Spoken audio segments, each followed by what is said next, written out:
Rain lashed against the windows as Elara moved about her small, quiet house on the edge of the city. She was used to storms. They came and went, just like the people in her life. She had grown accustomed to solitude, to the rhythm of her books, her plants, and the patients she cared for at the small clinic downtown. But that night, the storm carried something different. It was close to midnight when she heard it, a heavy, uneven thud against her front door, followed by another, weaker this time. Her pulse spiked. No one came out this far at night, especially in weather like this. She hesitated, every instinct telling her to stay quiet, to let the storm swallow the sound. Then came the voice, rough, low, and frayed with pain. Help. Elara froze, her hand hovering near the doorframe. She should call the police. That would be the safe, sensible thing.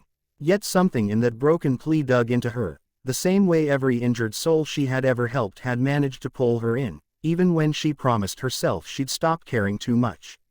She unlatched the door. A man leaned against the frame, half his weight pressed to it as though the wood alone kept him upright. His shirt was torn open across the side, dark with blood that spread in jagged stains. His face was sharply cut, the kind of face that would have looked cruel if not for the exhaustion dragging at his eyes. He was no ordinary stranger. That much, she knew instantly. Elara caught her breath. "You're hurt." "I don't have long," he rasped, before his knees buckled. She grabbed him, straining under his weight as he collapsed forward. The next minutes blurred. She dragged him inside, shut the door, and laid him down on her couch. Her hands moved on instinct, fetching towels, antiseptic, bandages. She had treated worse at the clinic, but never in her own living room, never a man like this. His body was carved with lean muscle, marred by bruises and cuts that weren't from an accident. No, this was violence, deliberate and calculated. "Who did this to you?" she asked, dabbing at the wound on his side. His eyes flicked open, steel gray, sharp despite his weakness. "You don't want to know." That should have been her warning. But she stayed. Hours passed. He drifted in and out of consciousness, muttering names and numbers she didn't understand. Once, his hand shot out and gripped her wrist with startling strength. "You didn't call anyone, did you?" His voice was edged, dangerous. Elara met his gaze steadily.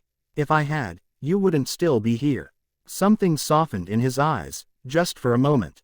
Then he released her. By dawn, the bleeding had slowed, the bandages tight and clean. She sat across from him, exhaustion tugging at her, yet she couldn't bring herself to sleep. She studied the stranger in the half-light. Who was he? A criminal on the run? A soldier? A man hunted by enemies she couldn't imagine? As if sensing her thoughts, he stirred. "You saved my life. I did what anyone would have done." "No," he said with certainty, his voice low but commanding. "Not anyone. Most would have let me die on their doorstep." She swallowed, uneasy under the weight of his words. "What's your name?" He hesitated, then answered, "Kieran." The name carried weight, as though she should know it. And maybe she did. Somewhere, in headlines or whispered conversations at the clinic, she'd heard of a man like him, wealthy, powerful, rumored to have built his empire with steel and shadows. A tycoon. A man people both admired and feared. But why was he bleeding on her couch? Before she could ask, he turned his head away, exhaustion pulling him under again. She watched him for a long time, torn between fear and an odd, unshakable pull toward him. The morning brought silence after the storm. Elara moved quietly through her routine, making coffee, checking her phone, glancing back at the man who had changed everything in the span of a night. She should have been terrified. Instead, she felt unsettled, drawn. Kieran stirred around mid-morning, his presence filling the room even before he opened his eyes. He sat up slowly, wincing, but there was a new steadiness in him, a force she hadn't seen in the broken man who had collapsed at her door. "You should stay away from me," he said flatly. "Maybe I should," she replied, crossing her arms. "But I didn't, and now you owe me answers." He gave a short, humorless laugh. "You wouldn't believe them. Try me." Kieran studied her, as though weighing something far heavier than words. Then he shook his head. "Not now, not yet." It infuriated her, but before she could press, his phone buzzed. He pulled it from his pocket, thumbed a quick response, his expression sharpening into something cold, efficient, dangerous. Elara's unease deepened. Whoever he was, whatever world he came from, she wasn't meant to be part of it. And yet, she already was. That night, she barely slept. Every sound outside made her jump, every shadow seemed thicker than usual. Kieran had left before dusk, limping but refusing her help, leaving only a brief, cryptic warning. "Lock your doors, and if anyone asks, you never saw me." Her heart had pounded long after he disappeared into the darkness. By morning, the silence felt heavier. Elara moved through her kitchen, trying to convince herself that it was over, that he was gone, that her life could return to its quiet rhythm. Then came the sound. Engines. She froze, mug in hand, as a low rumble grew outside. She went to the window, her breath catching when she saw them black SUVs, one after another, pulling up along the road. Doors opened in unison. Men poured out, dressed in black, purposeful, armed not just with weapons but with presence. Not police, not ordinary thugs. These were trained, disciplined, soldiers of a different kind. Her heart slammed against her ribs. She counted quickly. 10, 20, 30. More kept coming. By the time the last SUV door closed, there were 100 men surrounding her small house. Elara staggered back from the window, her mind racing. Why were they here? Who had she let into her home? And then she saw him. Kieran stepped out of the lead vehicle, dressed in black, his wounds hidden beneath a crisp coat, his presence towering, commanding. His eyes lifted to her window, locking on hers with a gaze that rooted her in place. Her world tilted. The man she had bandaged, the stranger she had almost let die, now stood with an army at his back. And they were here for her. Elara's breath fogged against the window as she stared down at the impossible sight outside. Black SUVs lined the street like a wall of steel, their headlights cutting through the morning mist. The men, dozens of them, maybe 100, stood in formation, their dark jackets glinting with hidden weapons. And in the center of it all, Kieran. Gone was the broken man she had dragged into her house. He stood tall now, composed, his gray eyes sharp and unreadable. Power radiated from him in a way that made the air itself feel heavier. Her hand trembled as she let the curtain fall. Her mind scrambled for logic. Maybe he wasn't here for her, maybe this was something else. But deep down, she knew better. The knock at her door was deliberate. 3 times. Firm. Commanding. She backed away, her heart racing. Then his voice came, low and certain. "Elara, open the door." Her name on his lips made her freeze. He hadn't asked, he'd ordered. Against all instinct, she opened it.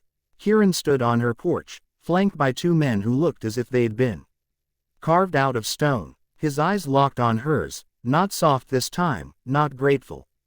Calculating. Assessing. "What is this?" she whispered, her voice breaking.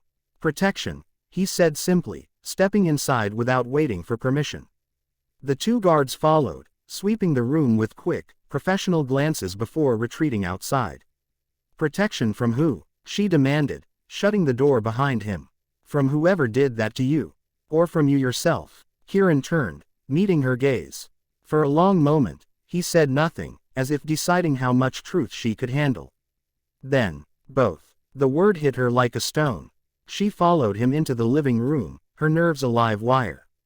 He stood there as though the space belonged to him, his coat falling perfectly into place, his posture commanding.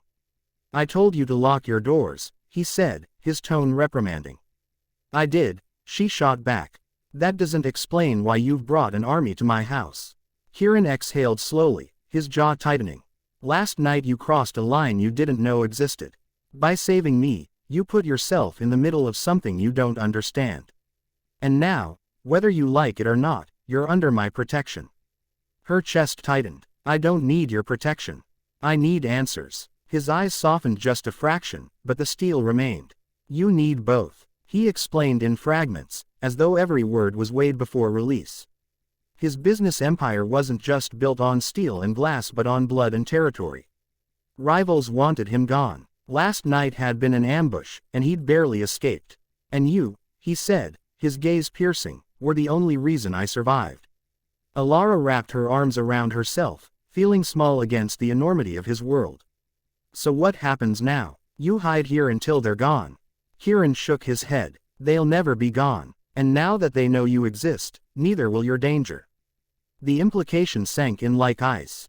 She had patched up a stranger, and in doing so, had rewritten the course of her life. Then send them away, she said, her voice trembling. All of them. Your men. Leave me out of this. For the first time, emotion cracked his mask. His eyes narrowed, but not in anger, in something closer to pain. You think I can walk away? That I can let you go, knowing what they'd do to you? You don't understand, Elara. Saving me made you a target. And I don't let people who save my life die for it. His words should have reassured her. Instead, they terrified her more. Because beneath the threat lay something else aflame. The next hours blurred into chaos. His men swarmed the perimeter of her home, turning her quiet street into a fortress. Vehicles blocked every exit. Neighbors peeked nervously from behind curtains, only to be waved back inside by stone-faced guards. Inside, Elara paced restlessly while Kieran seemed to control an empire with nothing but short, clipped calls from his phone. Orders in a language she didn't recognize. Updates from men in distant cities. Every time he spoke, the room seemed to bend around his authority. Yet when his gaze drifted back to her, there was a flicker, something softer. Something he tried, and failed, to bury. At one point, she snapped. Do you realize what you've done? You've caged me in my own house. He looked up from his phone, unshaken. I've kept you alive. I was alive before you showed up, she retorted. He stood, crossing the space between them in 2 strides. His presence engulfed her, his voice low. You were safe before you showed up for me. The moment you touched me, that changed. And now, every enemy I have will see you as leverage. Do you understand that? Her throat tightened. She wanted to scream, to push him away. Instead, her heart betrayed her, beating faster under his gaze. For one unbearable moment, they were too close. She caught the faint scent of his cologne, sharp and dark, and the heat of his breath. The world outside seemed to vanish, leaving only the storm between them. It was her who broke the silence. I don't even know who you really are. His lips curved into something that wasn't quite a smile. I'm the man who owes you a debt. And in my world, debts are paid in blood or protection. You'll forgive me if I choose the latter. By nightfall, exhaustion dragged at her, but sleep was impossible. The house hummed with quiet activity, guards rotating outside, engines idling, radios crackling with coded messages. She lay awake on the couch, staring at the ceiling, when she heard footsteps. Kieran stood in the doorway, his coat gone, the bandages she had tied still visible beneath his shirt. You should rest, he said quietly. She sat up, shaking her head. How can I, when I don't even know if I'll wake up tomorrow? His jaw tightened. He stepped closer, lowering himself into the armchair across from her. For once, his phone was silent, his hands empty. You will, he said, his voice carrying a weight that felt like a promise. Not because the world is kind, but because I won't let it be otherwise. The intensity in his eyes stole her breath. For a long time, neither of them spoke. The storm outside had passed, but in the silence between them, a different storm grew. She wanted to hate him for dragging her into this. She wanted to scream at him to leave. But beneath the fear was something she couldn't deny, an inexplicable pull toward him, as though saving his life had tied something deeper between them. And she saw it mirrored in him, in the way his gaze lingered on her longer than it should, in the way his voice softened when he spoke to her. It terrified her almost as much as the men outside. The following day, her world narrowed even further. Kieran barely left her side, though his men came and went with reports. Each update seemed to darken his expression. Rivals moving closer, whispers of betrayal among his own ranks. At one point, he received a call that made his eyes flash with fury. He ended it with a single, clipped phrase and hurled the phone onto the table. Elara startled. What happened? His gaze snapped to her, the storm in his eyes barely contained. Then, softer, they know about you. Her stomach dropped. Who? My enemies. He rose, pacing. It won't be long before they try to take you. The words should have sent her into panic, but something inside her steadied instead. Fear still coiled in her chest, but alongside it was a strange certainty. If danger was coming, she would face it with him. Kieran, she said quietly, drawing his gaze. What are you planning? His steps stilled. For a moment, the mask fell, and she saw something raw in his expression, a man torn between power and something far more fragile. I'm planning, he said, voice low, to make sure nothing touches you. Not while I breathe. Her heart thundered. She should have looked away. Instead, she held his gaze, and for the first time, saw the man beneath the tycoon, the wounded soul she had bandaged, the man who had stumbled to her door. And she realized she was already in too deep. That night, the danger finally came. It started with the flicker of headlights in the distance, then the muffled hum of engines. Not Kieran's men. Others. Dozens. Maybe more. The alarms outside went off, his guards snapping into action. Shouts filled the night as vehicles approached from both ends of the street. Elara rushed to the window, her blood running cold. An army, armed, ruthless, closing in. Behind her, Kieran's voice cut through the chaos, sharp and commanding as he issued orders into his radio.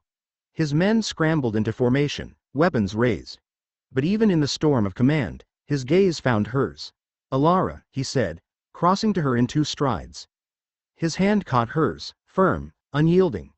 "Stay with me. No matter what happens, stay with me." Before she could answer, the first shot cracked through the night. The war for her life had begun.